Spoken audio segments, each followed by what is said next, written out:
కృష్ణ కుమార్ గారు ముఖ్యంగా ఐబొమ్మ నిర్వాహకుడిని అయితే పోలీసులు అరెస్ట్ చేశారు. నెక్స్ట్ ఏంటి మరి పరిశ్రమ ఏ రకంగా ముందుకు వెళ్ళే అవకాశం ఉంది? సినిమా పరిశ్రమ పైరవీస్ లేకుండా ముందుకు వెళ్ళే అవకాశం ఉందా, లేకపోతే పోలీసులు ఎటువంటి జాగ్రత్తలు తీసుకుంటారు? ముఖ్యంగా ఇండస్ట్రీ పెద్దలు ఏ రకంగా జాగ్రత్తలు తీసుకుంటారు? ఓవరాల్ గా ఈ ఇష్యూని ఎట్లా చూస్తారు మీరు? ఇప్పుడు ఇక్కడ రెండు అంశాలు ఉన్నాయండి దీంట్లో. ఒకటి, ఒక నేరస్తుడు ఇలా చట్టాన్ని గౌరవించకుండా చట్టాన్ని అతిక్రమించి ఇలా చేయడం ఒక అంశం. రెండో అంశం ఏంటి అంటే దీనివల్ల సినిమా రంగానికి ఎంత నష్టం అనేది రెండో అంశం. ఇప్పుడు సినిమా ఇండస్ట్రీ ఉంది. ఈ సినిమా ఇండస్ట్రీని బేస్ చేసుకొని 24 క్రాఫ్ట్స్ లో పనిచేసే వాళ్ళందరూ కూడా వాళ్ళ జీవనాధారం కోసం వాళ్ళు పనిచేస్తారు. అది వాళ్ళకి పని, వాళ్ళకి డబ్బు వస్తుంది, ఆ పని వల్ల వాళ్ళకి జీవితం గడుస్తుంది కదా. ఇలా ఎంత ఎక్కువ సినిమాలు తీస్తే వాళ్ళకి 360 రోజులు పని దొరుకుతుంది. ఇప్పుడు ఈ సినిమా కష్టాలు అని చాలా ఎగతాళిగా మాట్లాడుకుంటారు చాలామంది. అంటే ఎవరన్నా ఒక రెండు మూడు రకాల కష్టాలు ఒకేసారి చెప్పారంటే సినిమా కష్టాల్లో ఉన్నాయి అని మాట్లాడతారు. కానీ మనం మాట్లాడుకున్నంత ఈజీగా ఉండదు వాళ్ళ కష్టాలు. ఈ సినిమాల్లోకి వచ్చే వాళ్ళ గురించి మాట్లాడుకోవాలంటే మనకి చాలా సమయం కావాలి. కొంతమంది ఇష్టంతో వస్తారు, కొంతమంది నైపుణ్యంతో వస్తారు, కొంతమంది ఒక దూరపు కొండలు నునుపు అని వస్తారు, కొంతమంది నిజంగా ప్రతిభతో వస్తారు. అంటే ఒక ప్యాషన్ వాళ్ళకి, అది లేకపోతే మేము చచ్చిపోతామేమో అనే అంత ఉద్దేశంతో వస్తారు. కొంతమంది కేవలం డబ్బు కోసం వచ్చేవాళ్ళు ఉన్నారు. ఇలా రకరకాల వాళ్ళు వస్తారు. ఒక 100 మంది సినిమా ఫీల్డ్లోకి ఏదో ఒక 24 క్రాఫ్ట్స్లో ఏదో ఒక దానిలో పని చేయాలి అని 100 మంది వస్తే వీళ్ళల్లో ఫిల్టర్ అవ్వగా ఒక 20 మందికి పని దొరుకుతుంది అక్కడ. మిగతా 80 మంది నష్టపోతారా, అబ్దాకలతో ఉంటారా, అసలు ఇక్కడి నుంచి పిచ్చోళ్ళు వెనక్కి వెళ్ళిపోతారా, లేకపోతే ఆత్మహత్యలు చేసుకుంటారా, లేకపోతే కుటుంబాలను నాశనం చేసుకుంటారా, ఉన్న ఆస్తులను అమ్ముకుంటారా, బికారులు అయిపోతారా, వాళ్ళే హోటల్లో సర్వర్స్ అయిపోతారా, లేకపోతే ఒక సినిమా ప్రొడ్యూసరు సినిమా తీసి చేతులు కాల్చుకొని ఒక ప్రొడక్షన్ ఎగ్జిక్యూటివ్గా మారతాడు. అది ప్రమోషన్ కాదు, డిమోషన్. అలాగే ఒక ఆమె హీరోయిన్ అవ్వాలని వస్తుంది, వచ్చి హీరోయిన్ కాలేక క్యారెక్టర్ ఆర్టిస్ట్ వేస్తుంది. క్యారెక్టర్ ఆర్టిస్ట్ కూడా కాలేకపోతే వ్యాంప్ క్యారెక్టర్ వేస్తుంది. ఇది కాకపోతే ఆమె వేసి అవుతుంది. ఇట్లా మగవాళ్ళు ఒక రకంగా, ఆడవాళ్ళు ఇంకొక రకంగా. సక్సెస్ రేటు చాలా తక్కువ. అయితే ఆ సక్సెస్ అయిన రేటు కూడా అందులోనే నిలదొక్కున్న వాళ్ళకు కూడా 360 రోజులు పని ఉంటుందా అంటే ఉండదు. కారణం ఏంటి అంటే ఒకప్పుడు చిన్న సినిమాలు చాలా ఎక్కువ వచ్చాయి. ఈ చిన్న సినిమాలు తగ్గిపోయి ఇప్పుడు అన్ని హై బడ్జెట్ పిక్చర్స్ వచ్చేసినాయి. ఒకప్పుడు కృష్ణ గారు సంవత్సరానికి 15 సినిమాలు రిలీజ్ అయితే, శోభన్ బాబు గారు వాళ్ళిద్దరు కాంబినేషన్లోనూ లేకపోతే విడివిడిగాను రిలీజ్ అయితే, అదే టైంలో కృష్ణరాజు గారు, అదే టైంలో మురళీమోహన్ గారు, అదే టైంలో చిరంజీవి గారు, ఇట్లా ఎన్ని సినిమాలు చేసేవాళ్ళు సంవత్సరానికి. ఇప్పుడు హీరోలు చూడండి, అన్ని సినిమాలు నటించలేకపోతున్నారు. దీనివల్ల మనం ఇదంతా ఎందుకు మాట్లాడుకుంటున్నామంటే దీనివల్ల పని రోజులు తగ్గిపోతున్నాయి. అయితే ఆ కారణాలు అలా ఉండగా తీసిన సినిమా పైరసీ అయ్యిందనుకోండి, ఎక్కువ రోజులు అంటే ప్రొడ్యూసర్కి డబ్బులు రాలేదనుకోండి, అలాగే సినిమా థియేటర్ వాడికి డబ్బులు రాలేదనుకోండి, ఇప్పుడు సినిమా వాళ్ళకి పిచ్చి ఎలా ఉంటుందంటే సినిమాలో సంపాదించిన డబ్బులు సినిమాలోనే పెడతారు. ఈ పైరసీ వల్ల సినిమా టిక్కెట్ కొని చూసే వాళ్ళు తగ్గిపోతే, వాళ్ళకి ఆదాయాలు తగ్గిపోతే వాళ్ళు సినిమాలు ఎలా తీయగలుగుతారు? వీళ్ళు సినిమాలు తీయలేదనుకోండి, ఉపాధి ఏమవుతుంది? సినిమా అనేది ఒక పరిశ్రమ, సినీ ఇండస్ట్రీ అంటారు. పరిశ్రమ అంటే ఏంటి? అక్కడ పని జరిగితే పని చేసిన వాళ్ళకి జీతాలు వస్తాయి, జీతాలు వస్తే వాళ్ళకి జీవనోపాధి, వాళ్ళు తిండి తింటారు. అలాంటి పని జరగకోకుండా పైరసీల వల్ల థియేటర్కి వెళ్ళి సినిమాలు చూడకుండా, ఒకవేళ ఓటీటీల్లో వస్తే ఓటీటీలో కూడా సినిమాలు డబ్బు ఖర్చు పెట్టి చూడకుండా దొంగతనంగా ప్రేక్షకులు సినిమా చూసే అవకాశాన్ని కల్పించాడు ఈ రవి, ఐబొమ్మ రవి. ఇది నేరం అవునా కాదా? నేరం అవునా కాదా? మీ దగ్గర ఒక విద్వత్తు ఉందండి, ఎక్కడో దాకెందుకు? రోడ్డు పైన సర్కస్ చేసేవాళ్ళు ఉంటారు. దేనికి చేస్తారు వాళ్ళు? జీవనోపాధికే కదా. సర్కస్ చేసి చుట్టూ చూసే వాళ్ళందరినీ డబ్బులు అడుగుతారు, అవునా కాదా? ఎవ్వరూ డబ్బులు ఇవ్వకోకుండా వెళ్ళిపోయారనుకోండి, వాళ్ళకి అన్నం ఎట్లా? ఏంటి అక్కడ ఉద్దేశం ఏంటి?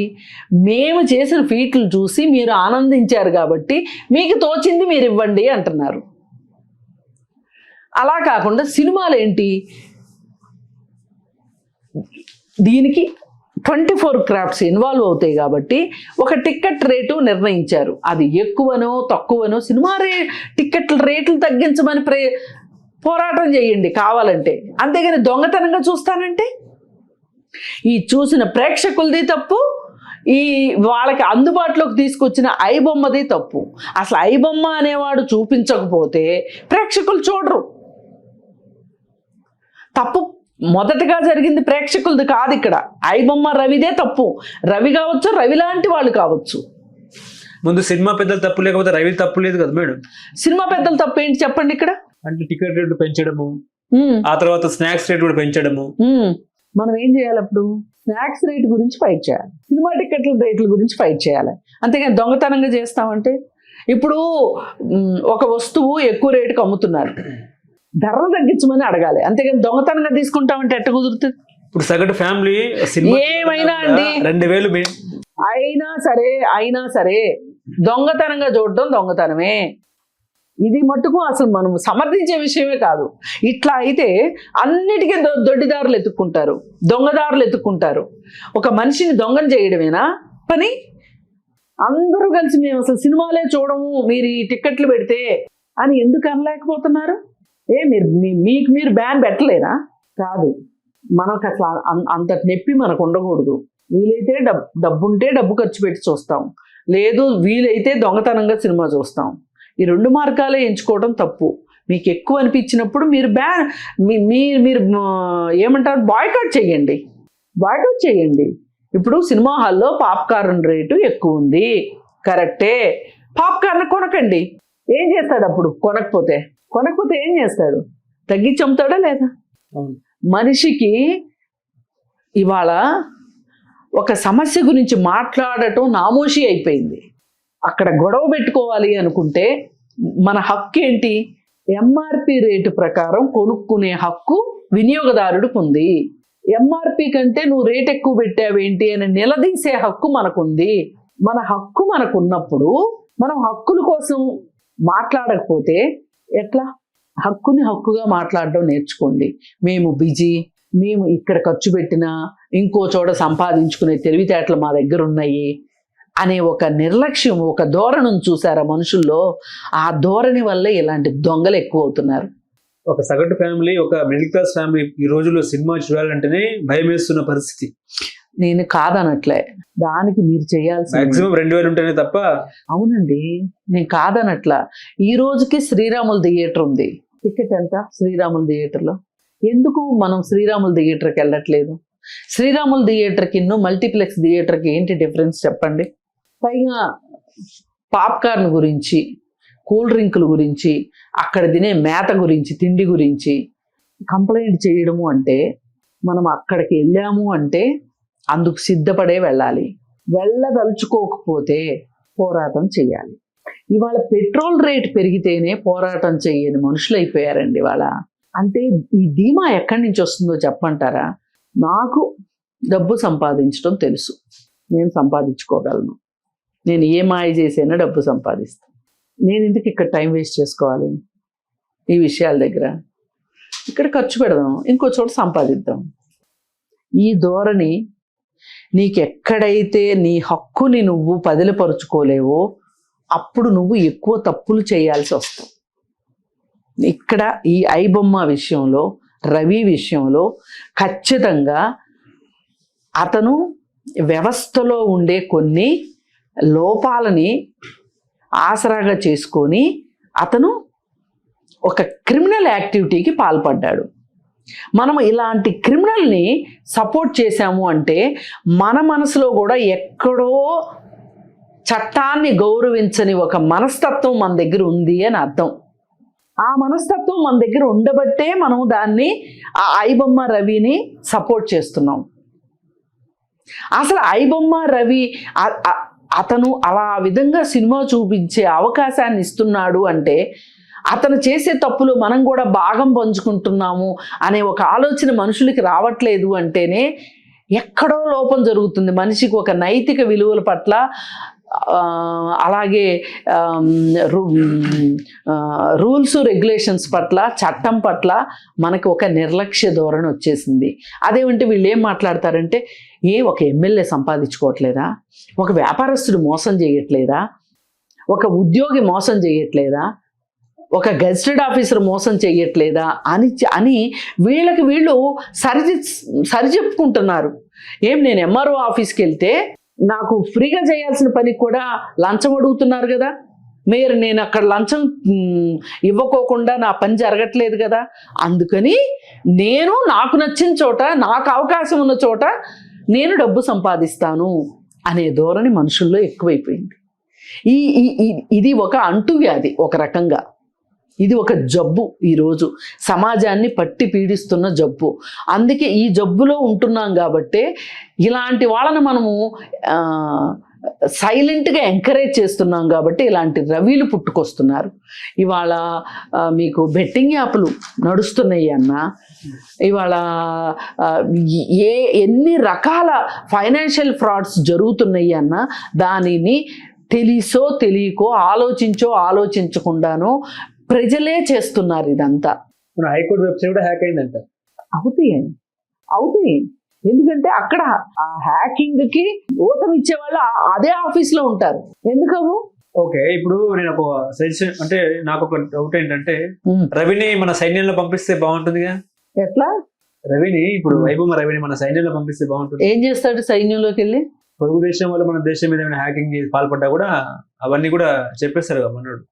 ఇప్పుడు మేధస్సుకి 2 కోణాలు ఉంటాయి. మంచికి వాడేది ఉంటుంది, చెడుకు వాడేది ఉంటుంది. మనం మంచికి వాడుకోవచ్చు కదా. మంచికి వాడుకోవచ్చు కదా అంటే అతనికి ఇష్టం ఉండాలి కదా. అతనికి ఇక్కడ కిక్కిస్తుంది, ఇలా చేయడం కిక్కిస్తుంది అతనికి. అతను ఇదంతా కేవలం డబ్బుల కోసమే చేశాడని నేను అనుకోవట్లే. నేను ఎంతమందిని మోసం చేశాను, నేను ఎంతమంది కళ్ళు గప్పాను, నేను ఎంతమంది పైరసీ పాలైపోతుంది అని ఎంతమంది ప్రెస్ మీట్లు పెట్టి మాట్లాడుతుంటే అవి అతను ఎంజాయ్ చేశాడు.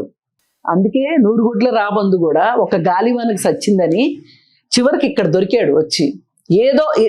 ఏ నేరస్తుడైనా ఏదో ఒక రోజు దొరుకుతాడండి, అంటే దొరకని నేరస్తుడు ఉండడు. పుష్ప మాదిరి ఒక డైలాగ్ విసిరాడండి, దమ్ముంటే పట్టుకున్న షెకావత్, పట్టుకుంటే వదిలేస్తా సిండికేట్ అని చెప్పేసి ఒక డైలాగ్ విసిరాడులేండి. డైలాగ్ పోలీసులకు ఎక్కడో కాలింది, కొట్టేశారు, వచ్చి పట్టేశారు.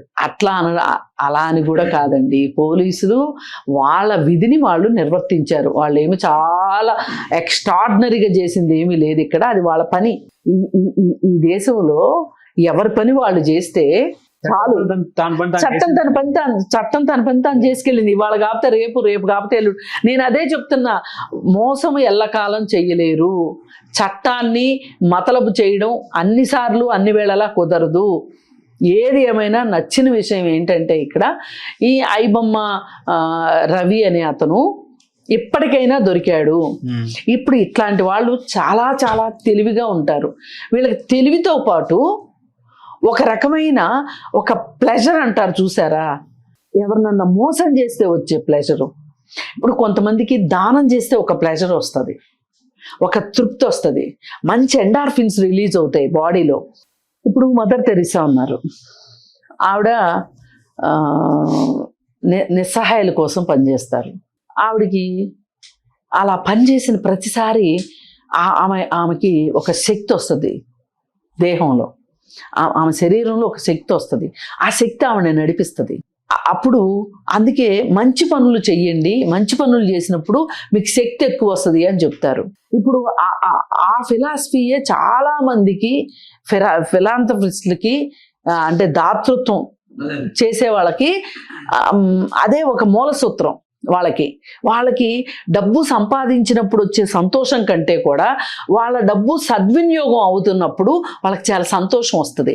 అలాగే ఎవరికైతే ఈ సంపాదించిందంతా నాది కాదు, దీనిలో సమాజానికి వాటా ఉంది అని ఎవరైతే నమ్ముతారో వాళ్ళు ఎక్కువ కాలం బతుకుతారు. నా వల్ల ఒకరికి ఉపయోగం ఉంది అని అనుకుంటే గనక, నా జీవితానికి ఇది సార్థకత అనుకుంటే వాళ్ళకి ఒక కొత్త రకం శక్తి వస్తుంది. అయితే అలా కాకుండా వాళ్ళందరూ ఎక్కడైతే ఉత్తేజాన్ని పొందుతున్నారో, సంతోషాన్ని అనుభవిస్తున్నారో, వాళ్ళకి వాళ్ళ శరీరంలో ఎండార్ఫిన్స్ రిలీజ్ అవుతున్నాయో, అట్లాగే కొంతమందికి ఏంటి అంటే ఈ చట్టాన్ని చేతిలోకి తీసుకొని పోలీసుల్ని అధికారుల్ని ఏమార్చి ఒక మోసం చెయ్యాలి అనే ఒక మనస్తత్వం ఉంటుంది చూసారా, దీన్ని యాంటీ సోషల్ పర్సనాలిటీ అంటారు, సంఘ విద్రోహ శక్తులు అంటారు. ఈ మనస్తత్వం ఉన్నవాళ్లే ఈ టెర్రరిస్టులోకి వెళ్ళడం కావచ్చు. ఒక మనిషి నిలువున కాలి చచ్చిపోతుంటే వీళ్ళకి చాలా సంతోషంగా ఉంటుంది. అబ్బా, అక్కడ నేను పెట్టిన బాంబే కదా, అక్కడ నేను చేసిందే కదా. ఒక మనిషి తను చేసిన అన్యాయం వల్ల నష్టపోతే వాళ్ళకి చాలా సంతోషంగా అనిపిస్తుంది. ఇట్లా అంటే అందరు మనుషులు ఒకలా ఉండరు. కొంతమంది మనుషులు ఇలా ఉంటే కొంతమంది మనుషులు ఇలా ఉంటారు. ఈ ఐబొమ్మ రవికి ఒక కిక్ ఇచ్చింది ఏంటి అంటే, నా కోసం ఇంతమంది పోలీసులు ఎతుకుతున్నారా, నేను వీళ్ళెవ్వరికీ దొరక్కోకుండా ఎక్కడో కరేబియన్ దీవుల్లో కూర్చొని వీళ్ళకి దొరక్కోకుండా 24 గంటలు నా గురించి ఆలోచిస్తున్నారా వీళ్ళు. భార్య పట్టించిందంటగా, భార్యని ఇప్పుడు చట్టాన్ని ఇంత మోసం చేసిన వాడు భార్యని ఎంత మోసం చేశాడు ఎవరికి తెలుసు కదా. అందుకని భార్య కోపం వచ్చి ఉంటుంది. నన్ను పట్టుకోండి అని ఛాలెంజ్ చేశాడు కదా. మరి అలాంటి వాడు ఇండియా ఎందుకు వచ్చాడు? ఆ డివోర్స్ కేసులో ఏదో ఇప్పుడు ఆయనకి డివోర్స్, కరేబియన్ దీవుల్లో ఉండేవాడికి డివోర్స్ వస్తే ఏంటి, రాకపోతే ఏంటి, వాడు వచ్చేప్పుడు అనుకుని ఉంటాడు, నేను ఇండియా నేను వచ్చెళ్ళాను, నన్ను మీరు పట్టుకోలేకపోయారు చూడండి అని చెప్పాలి అనే ఉద్దేశంతో వచ్చాడు. లేకపోతే ఇప్పుడు కరేబియన్ దీవుల్లో ఉండేవాడికి డివోర్స్ కావాలా చెప్పండి? అవసరమా డివోర్స్ ఎవరు తీసుకుంటారు? మళ్ళీ తొందరగా పెళ్లి చేసుకోవాలనుకునే వాళ్ళు డివోర్స్ తీసుకుంటారు. వీడి మొహానికి ఒక పెళ్ళమే ఎక్కువ, మళ్ళీ ఇంకో పెళ్లి చేసుకోవాలనుకున్నాడు అనుకోండి, కరేబియన్ దీవుల్లో పెళ్లి చేసుకున్నాడు అనుకోండి, ఈవిడి వెళ్ళి అక్కడికి వెళ్ళి కేసు పెడద్దా? ఇప్పుడు భార్యల్ని ఇండియాకి పంపించి భర్తలు అమెరికాలో ఇంకో పెళ్లి చేసుకుని హ్యాపీగా ఉంటున్నారు. వాళ్ళు ఇండియా వచ్చినప్పుడు కదా చూసుకుందాం అనుకుంటున్నారు. చాటుమాటుగా వచ్చేళ్ళిన సంగతి కూడా ఇప్పుడు అందరూ ట్రాక్ చేయగలిగిన కెపాసిటీ ఉన్న ఆడవాళ్ళు ఉండరు కదా. ఇప్పుడు కరేబియన్ దీవుల్లో ఈయన ఇంకొక ఆమెను పెళ్లి చేసుకుంటే ఏమవుతుందో చెప్పండి, ఎవరికి తెలుస్తుంది? కానీ వాడికి కిక్ రావాలనుకున్నాడు. ఇప్పుడు సాధించిన పనులన్నీ అంటే ఇంకా అయిపోయింది, ఇంకా ఇంకా ఇంకా ఇంకా అనుకున్నాడు. ఆ ఇంకా ఇంకా ఇంకా ఎక్కడ అంటే, నేను ఇండియా వచ్చి నేను తిరిగి వెళ్తాను చూడండి అని ఛాలెంజ్ విసిరాడు. మహిళా పోలీస్ ఆఫీసర్ గారు చెప్తున్నారు ఏంటంటే, డేటాలో కిక్ సినిమా ఉందంట, డేటాలో కిక్ సినిమా ఉందంట. చెప్పాను కదండి, అతనికి డోసు పెంచుకుంటా వెళ్తాడు, కిక్కి డోసు పెంచుకుంటా వెళ్తాడు. అంటే వీళ్ళకి ఏంటంటే ఎన్ని చోట్ల చట్టాన్ని మ్యానిపులేట్ చేస్తే అన్నిసార్లు సంతోషం వస్తుంది. ఇప్పుడు మీకు భోజనం చేస్తే ఒక రకమైన సంతోషం వస్తుంది, కడుపు నిండినప్పుడు వచ్చే ఒక సంతోషము మెదడులో రిలీజ్ అవుతాయి, హ్యాపీ హార్మోన్స్ రిలీజ్ అవుతాయి. వీడికి ఇప్పుడు మహారాష్ట్రోడు కాదు, వీడు విశాఖపట్నం వాడు. పోనీ మహారాష్ట్రలో ఏం ఉద్యోగం చేస్తున్నాడు? ఆల్రెడీ ఇక్కడ ఒక ఆధార్ కార్డు ఉంది వాడికి, సాఫ్ట్వేర్ ఎంప్లాయ్ అంట. అదే అక్కడ ఇంకొక ఆధార్ కార్డు తీసుకున్నాడా, అక్కడ ఇంకొక డ్రైవింగ్ లైసెన్స్ తీసుకున్నాడా? ఇదంతా ఏంటి, ఎందుకు చేశాడంటారు? అది ఒక కిక్. ఆ కిక్ కోసమే ఇప్పుడు ఇతగాడి కిక్కు ఎంతమందికి నష్టం తీసుకొచ్చిందో చూడండి. అంటే ఒక వ్యక్తికి కిక్ ఉండటం కోసం ఇన్ని కోట్లు నష్టపోవాలా? అంటే ఎంతమంది నిర్మాతలకి నష్టం జరిగింది, ఎంతమంది పోలీసులకి ఇది తలనొప్పిగా అయింది. ఇప్పుడు సినిమా పైరసీకి గురైంది అనగానే ఈ నిర్మాత వెళ్ళి కేసు పెడతాడా పెట్టడా? పోలీస్ స్టేషన్లో పెడతారు. పోలీస్ మీద బాధ్యతే కదా, అదనపు బాధ్యతే కదా. ఇప్పుడు ఎంత నేరం జరిగితే ఆ నేరాల స్థాయి పెరిగిన కొద్దీ పోలీస్ డిపార్ట్మెంట్ మీద ఒత్తిడే కదా. అసలు నిజానికి మన దేశంలో ఉన్న జనసాంద్రతకి తగ్గట్లుగా పోలీసులు లేరు. పోలీసులే కదా, డాక్టర్లు కూడా లేరు. అదే వేరే దేశాల్లో అయితే ఇంకా పోలీసులు ఎక్కువ ఉంటారు, ఇంకా డాక్టర్లు ఎక్కువ ఉంటారు, ఇంకా టీచర్లు ఎక్కువ ఉంటారు. మన దేశంలో అందరూ తక్కువే ఉన్నారు. మరి ఇదంతా ఎందుకు జరుగుతుంది? అసలు నిజంగా ఎవరికన్నా అన్యాయం జరిగితే, అంటే ఒక పౌరుడికి అన్యాయం జరిగితే అతని కోసం ఒక పోలీస్ పనిచేయాల్సింది పోయి ఇట్లాంటి కిక్కు కోసం చేసే ఎదవలకి కోసం పనిచేయాలి పోలీసులు అంటే వాళ్ళ మీద ఎంత. అందుకని ఇక్కడ ఎంతో కొంత ఈ దరిద్రానికి సామాన్య పౌరులకు కూడా భాగస్వామ్యం ఉంది అంటాను నేను. ఇప్పుడు ఖలీల్ జిబ్రాన్ అనే ఒక పెద్ద తత్వవేత్త ఉన్నారు. ఆయన అంటారు, సమాజంలో జరిగే ప్రతి చెడుకి ప్రతి మంచికి సమాజంలో ఉన్న ప్రతి ఒక్కరి అంగీకారము అనంగీకారము లేకపోతే ఒక అదృశ్య మద్దతు ఉంటుంది, ఉంటేనే ఈ పనులన్నీ జరుగుతాయి అంటారు ఆయన. అది కఠిన వాస్తవం. ఇప్పుడు వాడు పైరసీ చేశాడు, సరే చేసింది తప్పే, వీడు చూడకుండా ఉండొచ్చుగా. అందుకే మనకి మన మద్దతు ఉంటుంది వాళ్ళకి. ఓకే. అందుకని ప్రతి ఒక్కళ్ళు చట్టాన్ని తెలుసుకోగలిగిన ప్రతి వాళ్ళు చట్టబద్ధంగా ఉంటే ఇట్లాంటి దొంగలకి ఉపయోగం ఉండదు. అంటే దొంగల అయ్యి కూడా ప్రయోజనం ఉండదు. ఇప్పుడు మనము ఒక రకంగా ఒక అన్యాయాన్ని మనం డైరెక్ట్గా సమర్థించకపోవచ్చు, కానీ ఆ అన్యాయాన్ని చూస్తూ ఊరుకుంటాం కూడా నేరమే. చట్టం దృష్టికి తీసుకురాకపోవటం కూడా నేరమే. ఇన్ని ఉన్నాయి. అందుకని ఏంటంటే ఈ ఐబొమ్మ లాంటి వాళ్ళు, ఈ వికృత మనస్తత్వం ఉన్నవాళ్ళు నిజంగా అవసరానికి చేసేదానికంటే కూడా వాళ్ళల్లో ఉన్న ఒక ప్లెజర్ కోసం చేసేవాళ్ళు చాలామంది ఉన్నారు.